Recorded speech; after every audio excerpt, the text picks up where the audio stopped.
just this amazing woman, but this is a miracle. She is a miracle because she was a child during the Holocaust, and over 90% of Jewish children were murdered. So she is representing 10% at most, actually less than 10% of children that survived. That in itself is a miracle, because there was specific targets to destroy and annihilate Jewish children. Some of her experiences that she survived are just mind-blowing. Being thrown out, and she'll go into detail, but being thrown out of a moving train. There are elements in her testimony about being rescued and the goodness of people and the bravery and the courage of people. And then there's also betrayal. And there's a lot of, it really kind of encompasses many different elements of the general history of the Holocaust. So it's a fascinating story, and again, don't hold back with questions. So I now give you Annie Bleiberg. Thank you, Beth. Thank you, Professor Hoffman. I'm so truly honored and privileged to be here and speak to such a wonderful audience, and although my vision isn't the best, I still see the eager faces and wanted to listen. Yes, I have a long story of the Holocaust. I witnessed the Holocaust from day one to the very end, beginning of May 1945. I survived, and if I'll say so, I'm still halfway normal. People at least think so. But before we'll go to my own experiences, to the real Holocaust that started, the war started September 1st, 1939, I will mention something that you probably all heard of, the Kristallnacht, the night of the broken glass. And it's just the 75 commemoration of that unfortunate happening, and really many historians think that the Kristallnacht, the night of the broken glass that happened November 9th in 1938, was really the beginning of the Second World War, known also as the Holocaust. Hitler tested its borders. Hitler tested his own German population, how they will react to really persecute, annihilate later the Jewish people who lived in Germany for a while, and added a lot to the comfort and culture of Germany. There were lawyers, singers, anything you mentioned, doctors, and so on and so forth. Well, the Kristallnacht happened the 9th and the 10th of November. A lot of Jewish stores were looted. Jews were sent to concentration camps, and about 100 or more were killed. And this is soon after Hitler put the idea of so-called Lebensraum, which meant more territory for the Germans, and the war to attack Poland had planted and started September 1st, 1939. And here my life comes in, my family's life comes in. Before the war started, before Hitler attacked Poland, he also made a pact with the Russians, the USSR, the neighbors on the east of Poland, and divided Poland into half. The western part, it's too bad I don't have a map, otherwise I'd show it to you. The western part he took for himself, occupied by himself.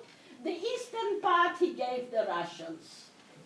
We, myself, my family, just lived on that newly created border in a city named Yaroslav. It was a big city, a nice city with high schools, and that wasn't so popular in Poland before the war. Nice stores, even army was stationed in that city.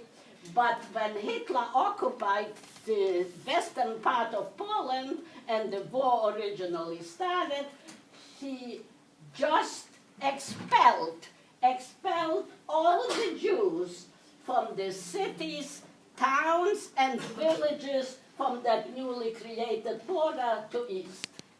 Most of those people were taken the same winter, 39-40, by the Russians to Siberia. Most of them, against all the odds, harsh climate, no food, hard work, and so survived, came back, and some even came back to the United States. We, my family and I, were the lucky one at the time. We were able to remain just on the other side of the border in my grandfather's house, where I was born in a small town, Oleschitze. And we were there about a year and a half. Well, life wasn't the same. We have lost everything, but we were with the family together and in familiar surroundings. But the same Hitler who made a pact with the Russians and before the war started, who gave the Russian a part of Poland, attacked the Russians in June of 1941. The Russians, known as the USSR, was not prepared. Hitler marched in, marched over all eastern part of Poland, and was going way into Russia territory, also going north to Latvia and Lithuania. Well, life changed drastically. New rules and new regulations Hitler gave, especially against the Jews. I mean, the Gentiles did not have the best way, the best times, but there was a mixed population. There were Polish, Roman Catholics, and there were Ukrainians, Greek Catholics. And the Ukrainians were, so to say, friends of Hitler. They expected from Hitler to get their own country, the great Ukraine that was really under the Russian occupation on the Russian territory, and they wanted their own country too.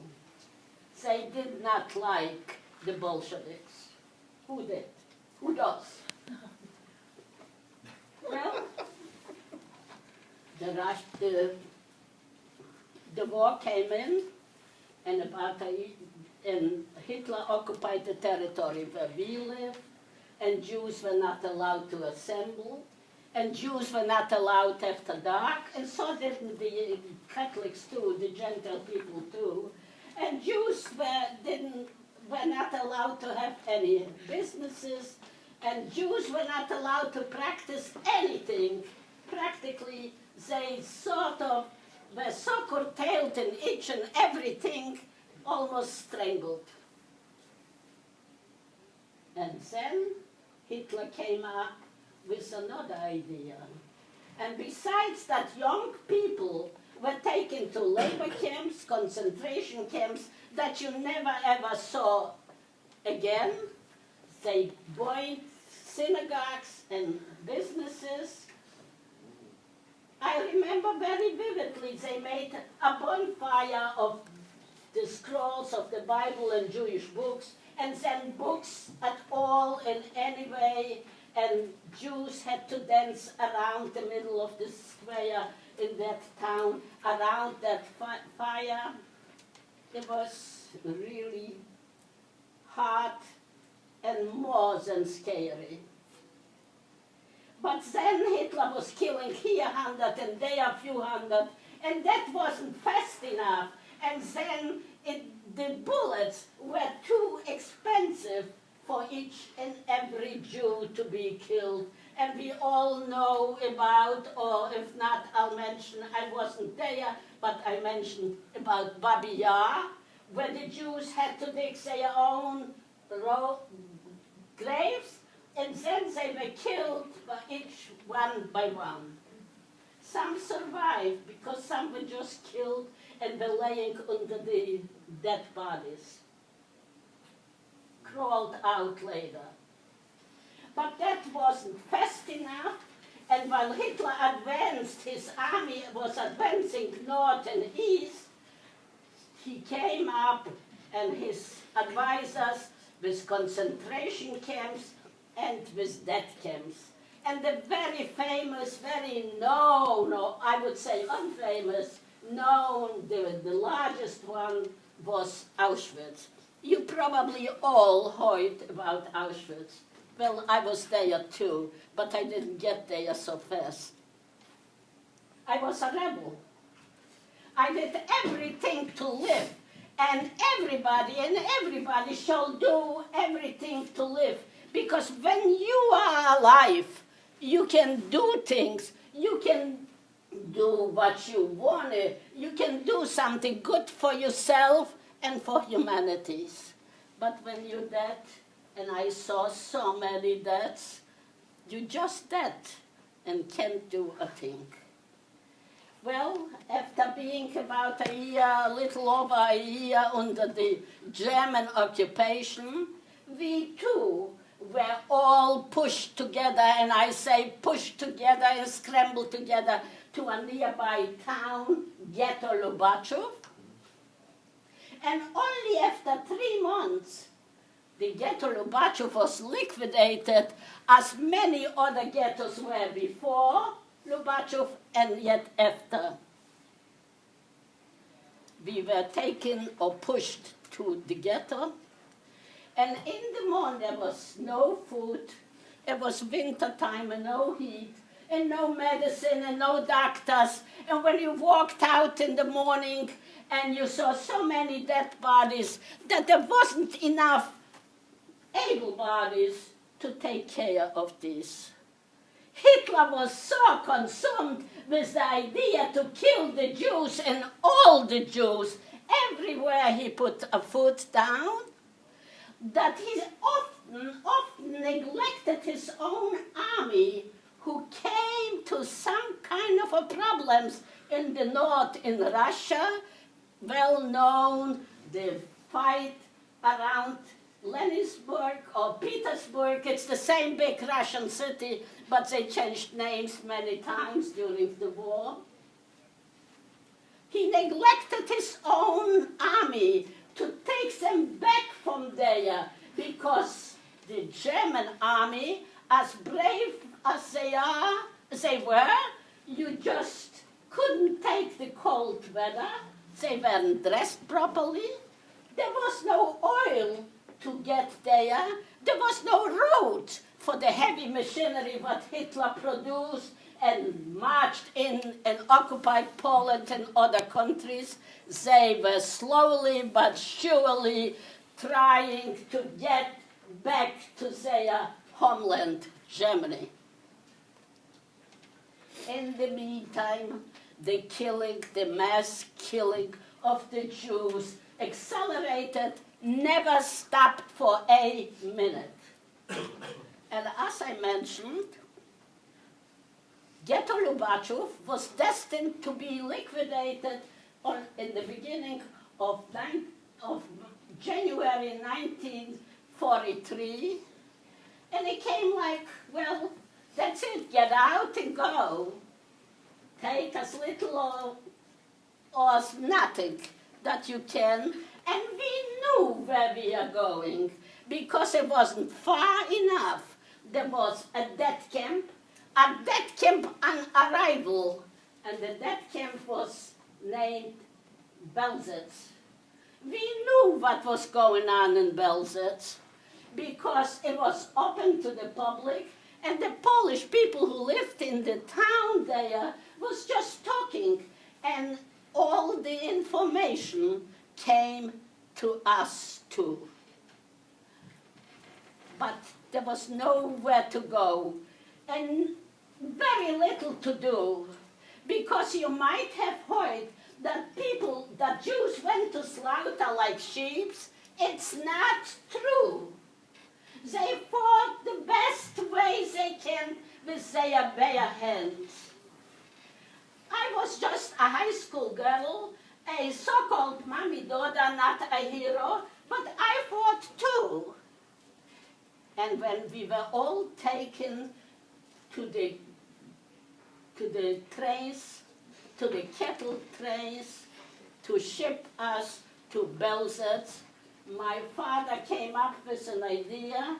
He took some tools with him, and when we got pushed into those cattle cars, and the car started to run, he opened the crates on top that were above my head, and one by one, whoever could, the train was running, I want you to know. We escaped. My mother helped me, I couldn't reach so high up. She helped me to get on my hand, to wiggle through from the inside to the outside, took a hold of the rail that the doors were rolling, and I jumped down to the grounds. Well, the grounds were all covered with snow, a heavy blanket of snow, and that was good, because that saved us from breaking some limbs. I only broke the nose a little bit. I didn't even know it at the time. I fell down. I lost my memory. I lost my everything. I laid there like a lump sum on the floor without moving. And I was safe in a way because the German soldier who accompanied each and every train, each and every car, so to say, they were killing and watching people. Some others jumped too, but they were killed. They were moving, so they were targets for the Germans. But I was laid there, so I might as well was dead. But when one shot rang out very close to me and very strong, I woke up, I got up, and yes, I did not know where I was never there.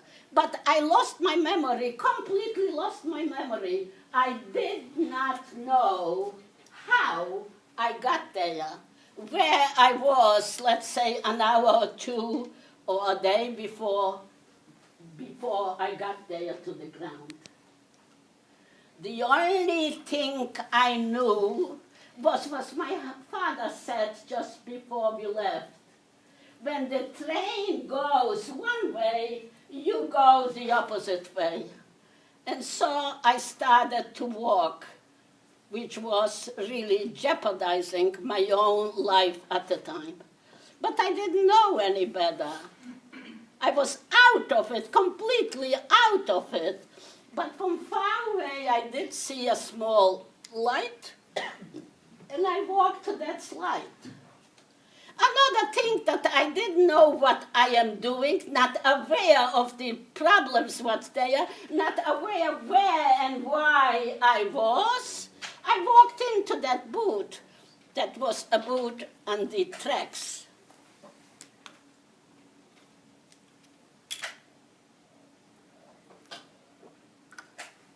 And I was lucky. Oh, I must tell you that. I was lucky all the time in the voice circumstances. I walked in and there was a Polish watchman. He knew who I am. I didn't have to say anything. I didn't know to say anything. But he knew that a Jewish cargo, and this is how they called the Jewish transport that were going to the death camp, to Belzec. And he said to me, "You can't stay here. If a German soldier or Polish policeman will come in, they'll kill you." But I did not even know how to make just a turn to get out to the door. So he took me by my hand, he brought me out, and he said, "Don't go with the tracks. They are hoodlums. They'll beat you up, they'll kill you, they'll take your coat, you'll freeze to death. Go with the road to the village." And so I did. And while I was walking on that road, somehow, somewhere, another woman just came up. We walked together. I didn't know then, and I don't know now who she was. She had a shot in one of her legs and couldn't really walk. We walked. She was from the vicinity. I was a stranger from Yaroslav. I didn't know anybody. But she knocked on doors and windows of many houses, and either there was no answer or just say, "Go away, I am afraid." And they were afraid. I didn't know then, but I know now. I know very well the situation, what it was. And we walked some more, and finally we came to one household. And I remember distinctly, and if I live long enough, someday I'll make another picture. Where do I have that picture? Oh, another picture, something like that. There was a tall man standing in the door with a lantern. I don't remember if we said anything, but he let us in. I do remember how the inside looked. We sat, that woman and I, at the opposite ends of the table, and he gave us each a cold potato, baked, cooked, a cold potato. I want you to know, I still remember the taste of the potato. That was the best potato I've ever eaten in my life. And after a while, I probably took a snooze. We were 2-3 days almost just standing tall in a warehouse, ready to be shipped to the gas chambers without food. The only little water was that the icicles that we just were able to break off and get in.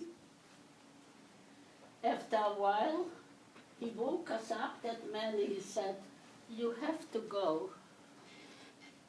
And I had a wristwatch, a silver wristwatch, not a golden one. I was a young kid.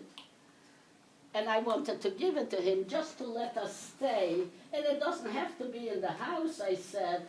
Could be in the barn, with the cows, with any place. But he said, "Sorry, I can't do it. Because if anybody, a German soldier, a Polish policeman, will see you walking out from his house, they'll kill you and kill me and my family." And we had to leave. We had to leave, and we got back to the ghetto. And we walked into one house and another house, and it was empty and eerie and cold. But she couldn't walk anymore, so she was hiding somewhere. In Europe, they had those big ovens somewhere in the back. But I was determined to get back to the house in the ghetto where we lived, because this is what we made up with my family. I got to the house, and here again, I was getting like a little bit away of the situation.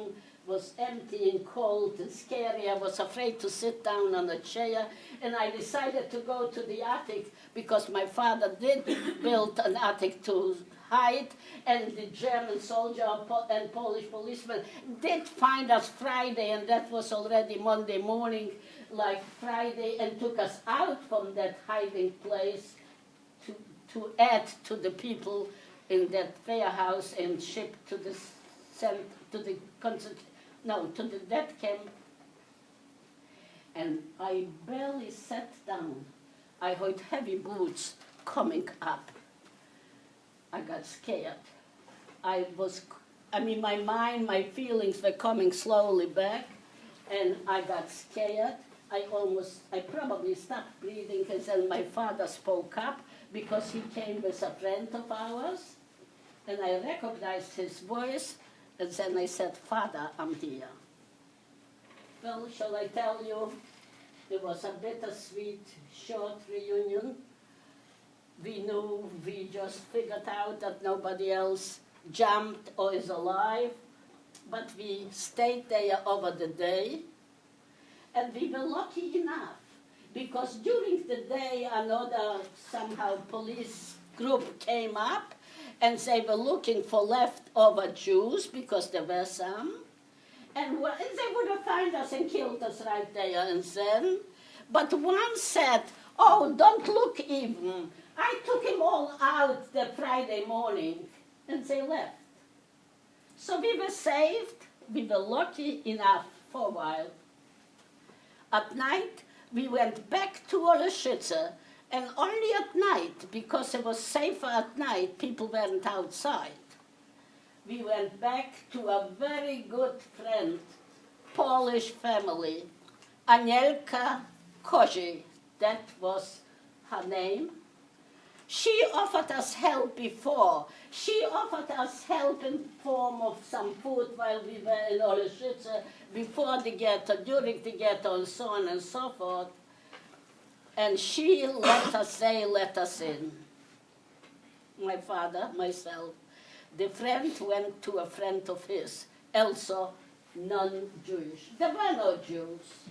And there were some, while most of the people were silent, most of the Gentile people were silent, they were afraid. They were afraid of their own lives and of the lives of their families. Because I know of facts like that happened. The family got wiped out because a Jew was hiding there. But they let us in, and we stayed there 4 weeks. There were also, I want you to know, 2 other young girls on their property, but we, my father and I, didn't know about it. Neither did they know about us. But those 2 girls survived as Polish girls in Germany. They came back. One passed away since, one is still kicking and living in Connecticut. Well, we were sit there in the barn once a day. They brought us something to eat. Once during those 4 or 5 weeks, they took us into their house, my father separately and myself, to take a bath, a shower, to change underwear. And one day, Anielka Kozi, blessed her memory, came up with food and said, you have to leave. There are rumors that we are hiding Jews. And there was nowhere to go, unless you had some kind of a very good non-Jewish friend. We had nowhere to go. There was still one ghetto far away, I don't know how many kilometers, and my father sort of decided to go there. But I was already down on, I just on hope and worn out, and I just wanted to go to the police. And they would have killed me, made a big spectacle in town, and killed me. But that Anielka Kozi could not could not make peace with herself that I, a friend of her only daughter, about the same age, I, my family, who celebrated many Christmas together, she was Gentile, we were Jewish, but we were very good friends and very, very good neighbors. And they were wonderful, wonderful people. Well, she could not make peace with that. I shall leave her house and get killed. So she got in touch with another Polish family who also helped Jews in stress, the Monchaks. And they did help some other people. And the 2 of their sons, one of them they were in the Polish underground. One of their sons worked for the German unemployment agency, and he made false papers for me and the other 2 girls, and maybe who knows who else that I don't. Well, none of them are alive anymore. He made papers for the Jewish girls, so-called Aryan papers, plain English, false papers. So you became a Polish girl, a Gentile girl. I learned to cross myself in the preliminary, whatever I had to know if I'm asked. And she took me to that Monchak family, and I remember that, and I was told, and I was in the barn, but I had dinner, but I was told, if anybody sort of finds you during the night, we, the Monchaks, don't know about it. Of course, I understood that. Well, next day in the morning, the younger son, Witold Monchak, took me to Yaroslav, added me to a group of Polish young boys and girls to go to Germany to work, because the Germans took their own youngsters to the army, to the war, and they need some work in the land. So we went to work to Germany. Those other two girls, and I know of other two girls, I don't know if they're alive anymore because they lived in Israel after the war, but I did speak with them after the war. They lived through, survived the work in Germany and came back home. There was no home, but came back to Poland. My destination was different. Somewhere, somehow, on the train, somebody recognized me. If it was a girl from high school or whoever she was, and my papers, and no matter what I said wasn't good enough, she was right. They took me out from the group, beat me up to unconsciousness.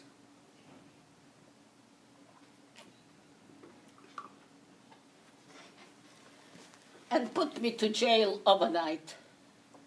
After, next day in the morning, they took me from the jail to the Gestapo. And I still had my watch, and I offered the watch to the Polish policeman who took me from jail to the Gestapo. And this is what the Polish policeman said. With your face was black and blue and swollen. You can't go far enough. And whoever will find you and take you places, your destiny might be much worse than where he is taking me. Well, for a whole day almost I was in the Gestapo. They didn't ask me anything, but I was turned very close to the wall because even the Gestapo could not look at my mutilated, swollen, black and blue face.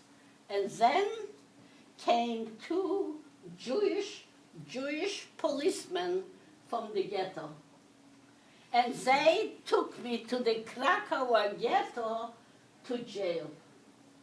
They did not trust me anymore. So I was in jail there in the Krakow ghetto for about 4 weeks. But here I was so always lucky. I always did find, in the worst circumstances, nice people, nice, gentle people. So if you ever come across and say, well, the people are bad, the people are this, the people are that, they are good people.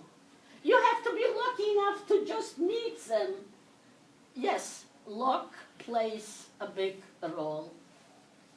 And I was lucky many, many times. If I'll say so, when I was sitting with the group of Polish boys and girls waiting for the train, a German soldier came up so close and pierced directly to my eyes so long. I don't know if somebody sent him or he just thought I'm not the right person or whatever, but I could not take his looks anymore, so I closed my eyes. And when I opened my eyes, the German soldier was gone. I can't begin to tell you how many times I really faced that very, very close. But I survived. That's luck. That's nothing else but luck, sheer luck. Well, I was in jail in Krakow ghetto. And that took again, everything happened like in 4 or so weeks. The Krakow ghetto was liquidated, but liquidated completely. You maybe read the book Schindler's List, Or you saw the movie Schindler's List, which is the same thing.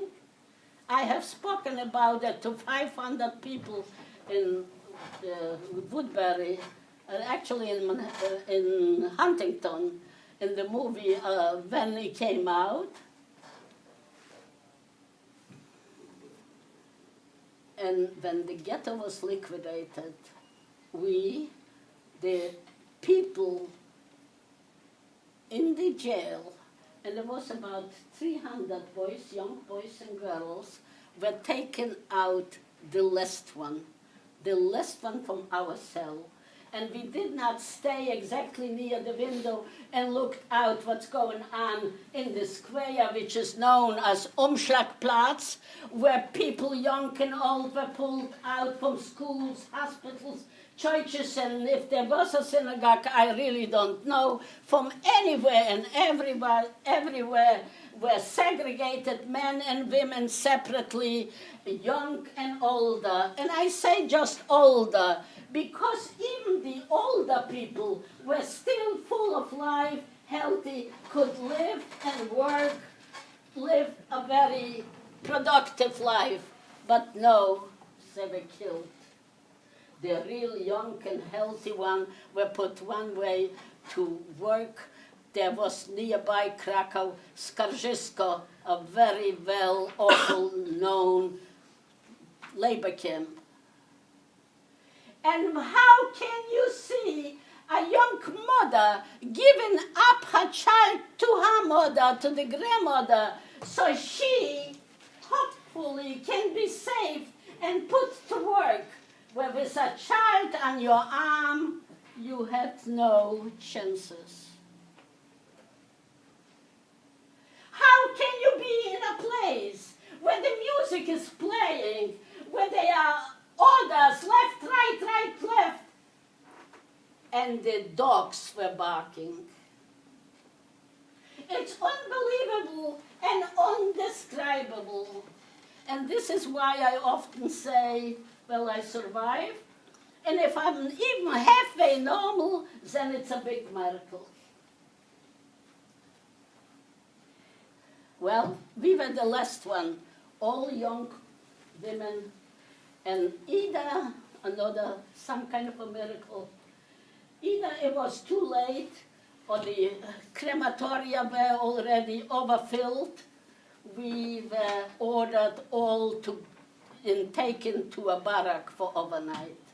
And I want you to know, we were so close to the crematoria, like to that wall. We saw the flames.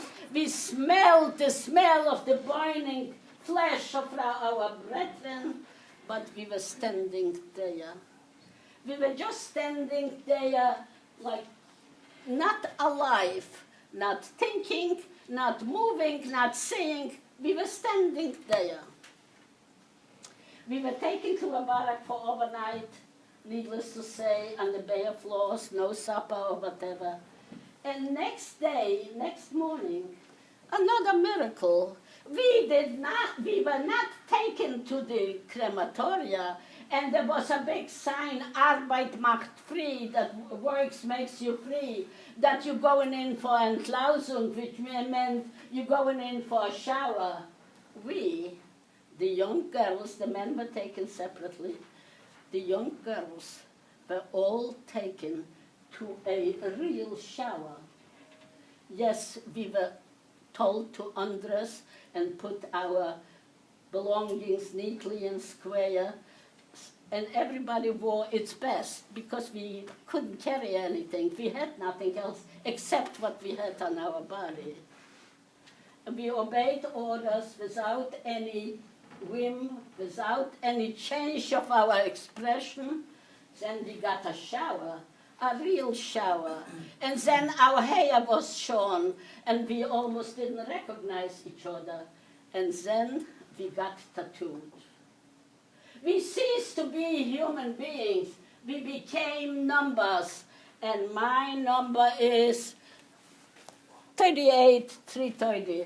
And I also, one of the few, have a triangle. And the triangle says that I was a jailboy. I did not want to obey Hitler's orders. I wanted to leave, and I succeeded.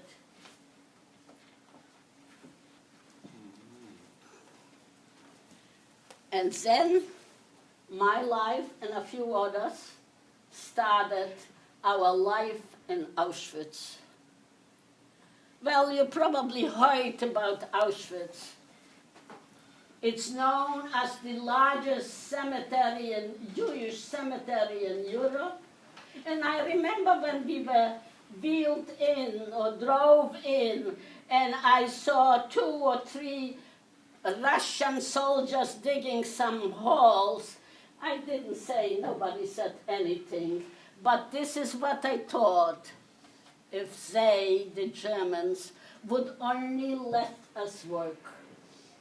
So anything but to live.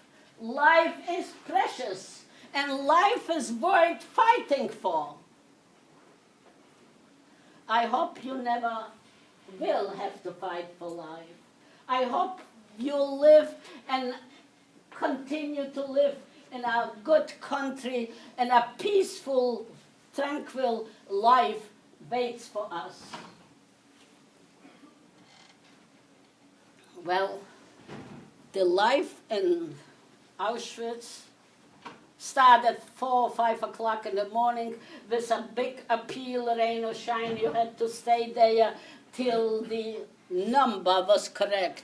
The Germans are very, very straightforward, very accurate. That you have to give him. To hell with him. They are good Germans too, I want you to know.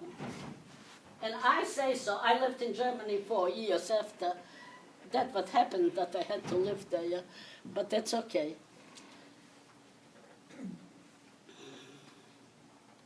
Well, I just lost thought for a minute. You were just talking about Appel and being What's counted. that? You were just talking about Appel and being counted in the mornings at 4 or 5. We were counted in the morning, rain or shine. The numbers had to be right. And if one died during the night or couldn't come down from the block outside to stay there, we stayed so long till we did find that 1 or 2 people, dead or alive. And then we walked to work. And the German soldiers just walked us to work. The work was menial, sometimes needed and sometimes not. We cleaned up debris and whatever from bombed houses. We were wheeling the wheelbarrows back and forth needlessly just to make us feel worthless. But some people were lucky enough and they were working in fields, and they could steal, I say steal, a potato or a carrot. And God forbid if they were caught. There were 25 lashes, and hardly anybody survived those 25 lashes. But people did steal because they were so hungry, because the soup that we was getting in the morning or at lunchtime and at night was really shea butter. The food was, I'll best describe, too little to live on and too much to die. And to die from starvation is just a terrible death. Because your stomach is always with you, grouching day or night. But later, you got so tired, you fell on that place, and a few straws, or no straws whatsoever, the mattress, so-called, and you were asleep right there and then, because you were just exhausted. Well, I was lucky enough that I was working first, no, not first I was working all that what I described, and then I was working in a so-called shoe commando, which was to part the shoes and put together the shoes from people who came to Auschwitz and met there that day. And then I was transferred to another workplace, which on the same campus, on the same Auschwitz, but different kind of groups, which was to sort out the clothing, but also the people even brought them with themselves or were just wearing when they were going to their death. That was a good job, because sometimes you could steal a slice of bread or a piece of bread or whatever that was between the clothes and so, and anything, but everything helped. You were so hungry, unbelievable hungry. And then, when the war was coming, so when Hitler didn't do so well on the front, and the soldiers were coming back westward, Hitler started to close up, to liquidate some of those death camps, some of those concentration camps. One of them was Belzec, where I lost my family, where the only reason my father and I survived is because we jumped from the train before we arrived to Belzec. If we would have had arrived there, there was no way out. There were about 500,000 or 600,000 people that perished there, maybe from mostly from the eastern southern part of Europe, but there were no survivors. Only 2 somehow escaped at the very end, and one was killed a week or 2. I didn't meet them, but this is what I heard and saw. One was killed like a week or 2 after survival, and one somehow got to Palestine, then Israel. I don't know what happened later. But only 2 survivors. Well, when Hitler started to liquidate those camps and those death camps, he also started to minimize and to get smaller the people in Auschwitz. And here again, I was the lucky one. I and 500 other young girls, we were all young and good-looking, healthy-looking, basically. And we tried to keep our looks. And I tell you how ingenious we were when we first got to Auschwitz, when I first got to Auschwitz, and we lived in bunks like 4 or 5 women, and in the morning we just got like a little, I don't know if it was coffee or tea or dirty water, no taste. And every day we took 1 bowl of that water from 1 woman, and we all washed our faces right back into that bowl. And of course she got a little bit of that hot or warm water from the others. And every day there was another woman giving her bowl of water.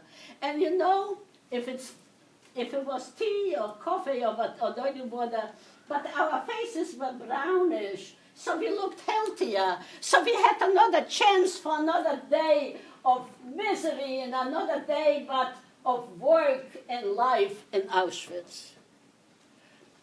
Now, when Hitler started to liquidate it also slowly but surely Auschwitz, I and 500 other women were taken by train, by cattle train, but by train to another camp in Marisch-Weißwasser in Czechoslovakia. That was a small camp, just 500 women. We worked in an ammunition factory, and the Czechs were very, very, probably not all, but some were very, very nice. They were talking between each other, and they were talking German, and I spoke German, I understood what they said, and so we knew what was going on in the world on the front. And B, they did bring an apple or a slice of bread. And that apple or slice of bread we divided between 3 or 4 girls, and that 1 bite or 2 bites of, it kept us going. Kept us going, and we all survived, all 500. To the very last moment, we didn't know if we will be put in the air, if we will be all killed or burned or whatever. But we knew that the war is coming to an end, and we knew that Hitler is losing.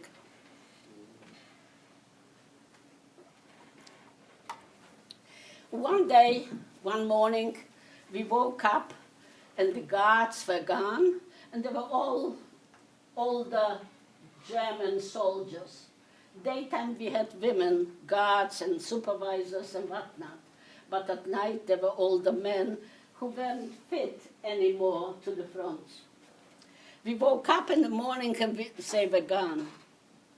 Well, we shouted out of joy. We cried. Most of us knew what happened to our loved ones. We were 2-3 years somewhere in one camp or another, away from the civilization. If there was any civilization at the time during the war, during Hitler occupation, wherever he was, we were freed. We stayed on the campus for a few days, maybe a week. There were potatoes there, so we cooked and we ate. And then people, the Czechs from the villages nearby, took a few here and there to their homes for a supper or brought some real food to the camp.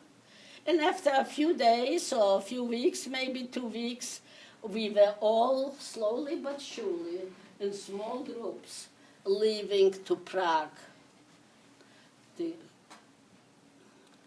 And what a sight in Prague. People from all over, all the roads, everything was full of people, barely walking. And one who couldn't walk at all were taken to hospitals and sanatorium. Well, we were lucky enough, we still could walk. We had to register there and get some identification. We got some places where to live. You have to sleep somewhere. And we had also the identification entitled us for 1 or 2 meals a day. We had to stay in line, but that was okay. At least you got a meal. We could go wherever we wanted, if anybody could walk yet. And yes, we did. I did, and we were 4 other girls, 2 from Czechoslovakia, all Jewish, 2 from Czechoslovakia, and 2 from Poland. I was the 3rd one. We visited some museums. Prague was not bombed at all. Prague, the Czechoslovakian capital, was not bombed at all. So we could walk and visit and meet a lot of people. Do I remember anybody? Does anybody remember me? Not really. But we did meet people. We were free. A lot of people after registration were taken to Germany. And you'll probably ask, why Germany from all the places? Yes, to Germany because it was nearby, because there were the barracks, the empty barracks of the soldiers who never returned from the front.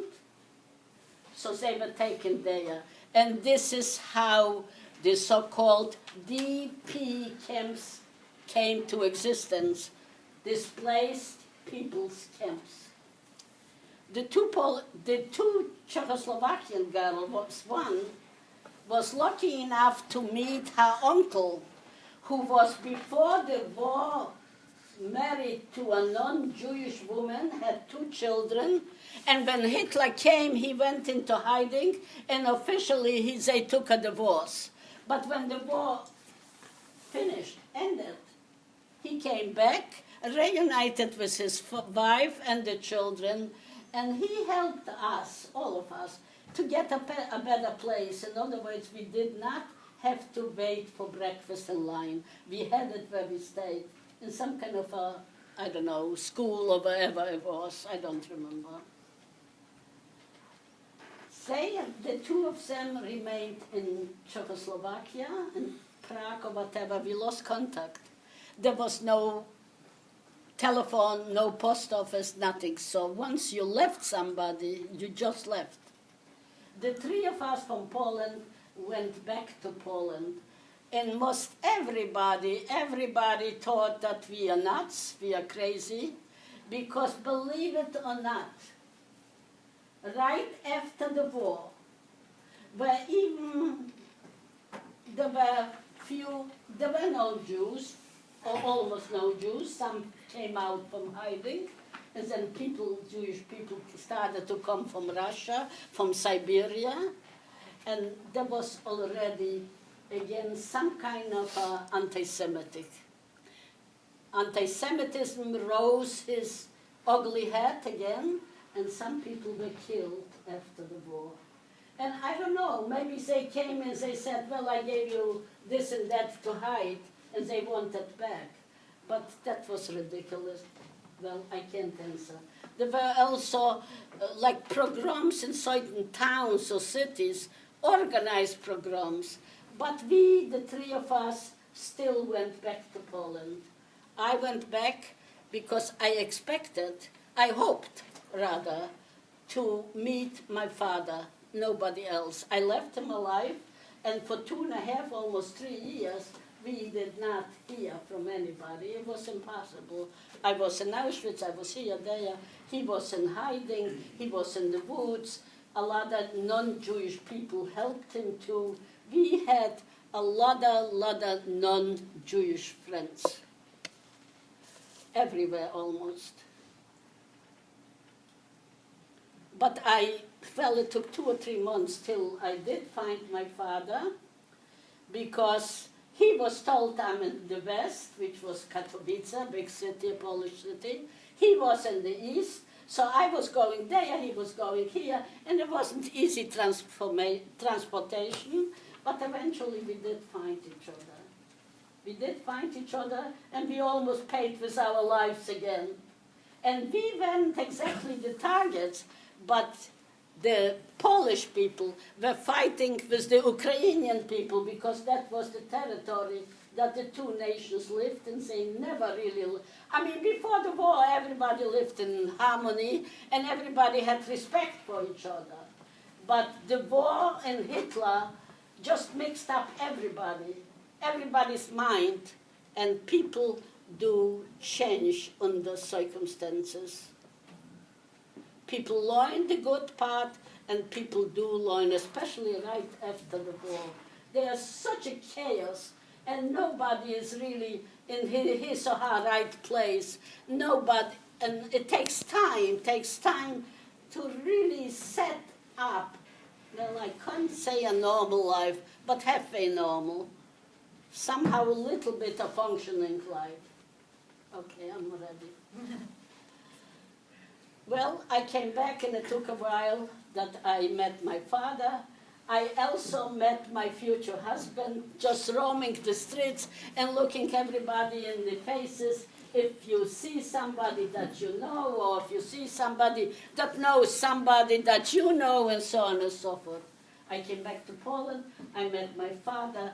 We almost paid with our lives, because we were like fighting over our heads. And after that, we just decided to leave Poland, because, well, Poland, it was not exactly my cup of tea to live there after the war. So we had to leave to Germany, and from Germany to go any further. In Germany, I had a car accident. Our immigration passes were delayed here in the United States. The law changed. It took us 4 years to stay in Germany. Our daughter was born, who is a college professor. I have 3 grandchildren and 2 delicious, delicious great-grandchildren. Well, I'm very lucky. I have a lot of friends. I speak to young and older, and I do reach out to those people. Well, I advise them, the most what my mother advised me, learn,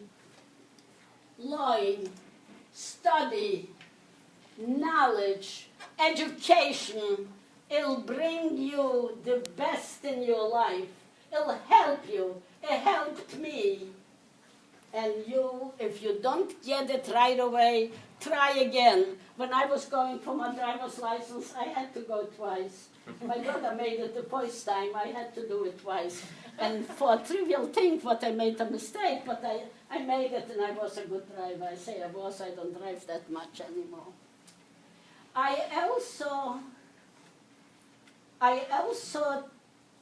think and attribute my survival thanks to my strong upbringing, to believing, to doing things, to not to sit idle, to strive for your goals, and you'll get it. And like I said, if you don't get it right away, don't give up, try again. I also feel that and really believe that I survived thanks to my grandfather, my mother's father. He was dead at the time, but I didn't know. That when I was in hiding with my father and we were told to leave the place and there was nowhere to go, I dreamt about him and he said to me, "But you stay here," and I'm here today. And I thank you so very, very much for listening to my story. Of course, I can tell you so much more, so many really details, endlessly, but I don't want you to be bored. I want to reach you. I want you to remember what I said.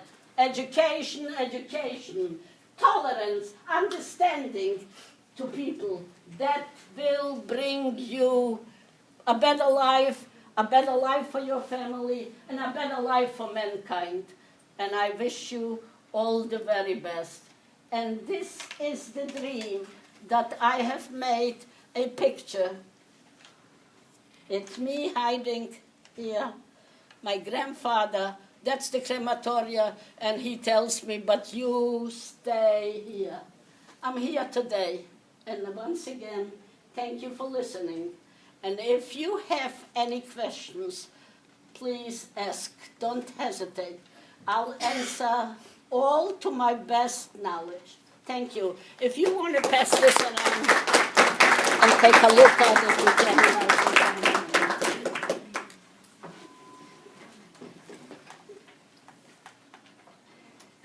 I know it's a bit overwhelming Oh, well. to take everything in, but, you know, if anyone does have a question or comment, please.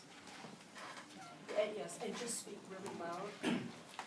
Were you scared to go back to Germany? Well, I'll get up. I just sat down for a minute, and you'll repeat it Yes. to me in case I didn't hear it. What you were scared, what was Were you scared to go back to Germany Were you after the war? Were you scared to go back to Germany after the war? After the war, not really. You know, that's somehow in me. I trust people. I believe that they are good people too. And even I'll say something for the Germans' sake. Not all of them were bad. They were quiet. They were afraid to say something. And there is a book, and I don't remember, a very good book, that a brother and a sister, college students. Oh, the Scholls. Yeah, the Scholls, right. Hans and so You on. know, that they were hung in Germany, in Berlin, I think. I have the book, I talked about it, I read it, you know. So they were people. But in the beginning, people didn't believe. Even our department, the United States Department, educated people, people who know people, did not believe that Hitler would be such a monster. It's just beyond belief. So, and Germans, yes, they were good people too, but they were quiet. Maybe there weren't that many, but they were quiet. Okay. So when you jumped off the train, that was the last time you saw your mom? Yes. When I jumped off the train, that was the last time I saw my mom. I saw my mom and I felt, and I still feel her hands on my body, pushing me out or pushing me up and out through that little window who was above my head. We didn't say anything to each other. And I often wonder, I often think about it. What did my mother say to her younger daughter, my younger sister, when she came back and sat down somewhere in a corner, going to that? I don't know how much my sister was aware, but my mother surely knew where she was going. If they said anything, or they just swallowed everything in silence. Yes, anybody else? Any question? I have a question. Yes, I'll be there. Did you ever think about trying to get out of Auschwitz in any way, or in any of the concentration camps? That's that? Yes, if I ever went to this position. No, did you ever try to get out? Did you Escape. ever try to escape? No, I was not thinking of escaping Auschwitz. There were some, very few, none were successful. Auschwitz had many posts watching, had 2 lines of electric wire. It was impossible. No, I did not think of that. But I did not mention it, and I'll add it. I was 4 times back in Poland and 4 times back in Auschwitz visiting after the war. I went there with my daughter, my granddaughter, my 2 grandsons, my son-in-law, not all at once. I was afraid. I was afraid to go back to Poland. It just was an emotional thing. I was afraid. I was afraid that I will not be able to face it. But actually, it was a very successful, especially the first one is, and subsequently the other visits, because I met there 2 people who helped my husband, helped me, and helped me and my husband. The one, Witold Monczak, and I mentioned that name before,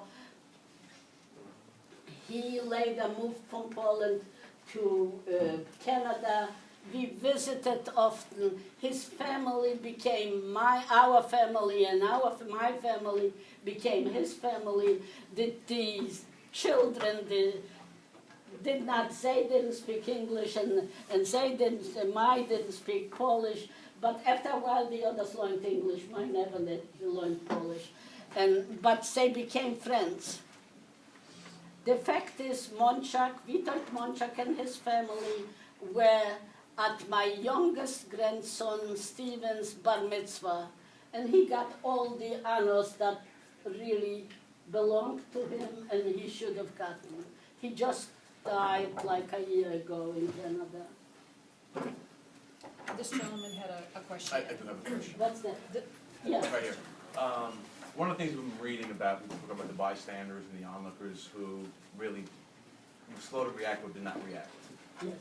Did you have more frustration towards the lack of people coming to your assistance, your aid, than what was actually going on at the time? Because what we've read in the books, a lot of people actually feel the frustration was more towards the onlookers and the bystanders who didn't help. Okay. Might I'll be- ask you, what would you do in a case like that? I'm being asked, why would I do? It's a very complicated question and answer. Your life is at stake. You don't know who's watching you. I remember that one thing. My father and I and somebody else were standing in the street and talking about trivial things. You didn't speak politics. And then all of a sudden, a man just rose up like from the ground and listening if we say something against the government. That was under the Russian occupation, by the way. If you say something against the government or so, you were whisked away and there was no way to find you. I know of people, a friend of mine was hiding by a gentle family. He killed himself because he did not want to give the pleasure of the German bullet to be killed. But the man who did hide him was killed by the Germans. So what would I do? What would you do? It's a very, very tough question. they were very, if I say few in numbers, but there were a lot of people who really felt with you, who helped you. Now, when we came to Poland, my daughter and I and my granddaughter, and we met the first time, the two people, Polish people, and she asked that woman, Helka Fiutowska, she's gone now too. Most of the people are gone now. She asked, why did you do it? And her family did that too. You know, they helped all. It wasn't just, she was a young girl at the time. And she said, a good Christian helps a fellow man in distress. Now, a few miles, not that much of you, maybe 100 miles away, we met Monchak. And my daughter asked the same question, him. And he answered, now he too was Polish and his family were helping a lot. And he answered, my neighbors, my friends were Jewish young boys and girls. How could I not do it? So, yes, he was once caught. He had a story for himself.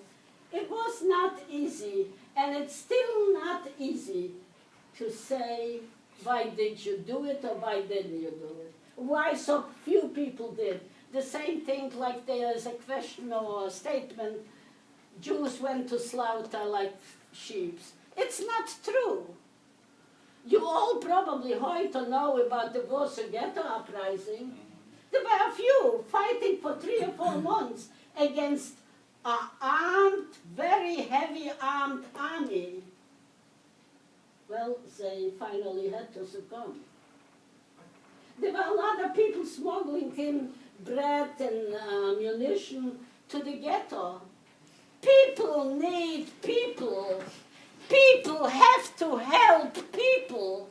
Like my friend Helka Fiutowska said, you always have to help people in distress. But there is a limit. How much can you do? And circumstances sometimes gives the answer. And then there are some people born heroes. Like that Monchak, he was a young boy. He was quite a few years younger than I. He didn't even realize what he's doing. I mean, we were in touch a lot because he lived lately in Canada and we visited each other. So the question as I started, I'll ask you and you can ask me, what would I do and how would I behave? I'd probably do as much as I can. Is it a lot? Is it a little? It all depends. Okay, more questions? Maybe just one more. One more? Not Is it okay. Okay, one more question. How long did it take you until you were able to talk about this all freely and be okay with It took me a while. How long did it take me to be able to talk? Well, after a while, my husband and I and our daughter of 2 years old, she was 2 years when we came to this country, visited his aunt, you heard it already, visited his aunt, and I started to talk a little bit somehow.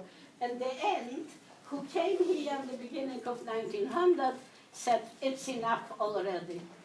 You are in America, live the life to the fullest, enjoy life, forget about it. Well, I shut up because this is what I'm supposed to do, I guess. So I didn't. But after that, I was thinking about it, and I said, no, I can't shut up. I wasn't any better, and I wasn't any smarter than my sister and 1.5 million young children, 6 million Jews, and 10 or 11 million people altogether that died on the battlegrounds. I'm here to talk about it, to learn about it. It shall never, ever happen again to anybody on any continent, any people, any race. We have more similarities than differences, and we, with goodwill, with respect to each other, we can overcome those differences and live in peace and build a better tomorrow for everyone.